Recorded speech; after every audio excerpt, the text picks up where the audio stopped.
Are you having trouble finding characters to attack on artfight? Let's go over some different methods. One of the most common methods would be to check social media. Artfight makes a yearly template, which users fill out, and often post to SNS. Just go on Twitter, Instagram, places like that. Search for Artfight, and you'll see tons. There's a spot on the bottom to share featured characters. You can easily scan over them to see if any catch your interest. You could look through past attacks you've made, as well as any defenses, and check if those users are active. It's fun to repeatedly fight someone. Like, hey, remember when we fought last year? Looking through your followers' profiles is a good way to find characters too. Although if you've only recently joined, you may not have very many to look through. In that case, you can go to another user's profile and look at their followers. One problem with this method is, you may end up being directed to someone who hasn't been online in years. If they haven't logged in to pick a team, you can't attack them. We all know the pain of finding a character you really want to draw, and you can't attack them because of that. Some of the best methods of finding characters is under the Browse tab, which you can find at the top of the page. You can click Random User or Random Character to be taken to someone completely random. Again, I think you might find inactive users this way, but still, under Attacks, you'll see the most recent attacks. While under Characters, you'll see the most recently uploaded characters. These are both guaranteed ways of finding active users. With how many thumbnails are on screen, you'll be able to browse several characters at once. Finally, the tag search.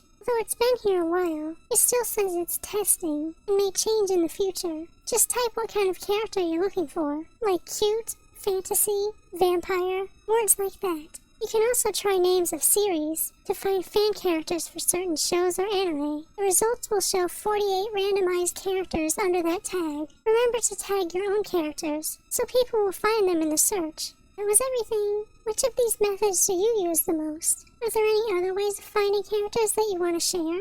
Put them in the comments. Good luck in the fight this year, and thank you for watching!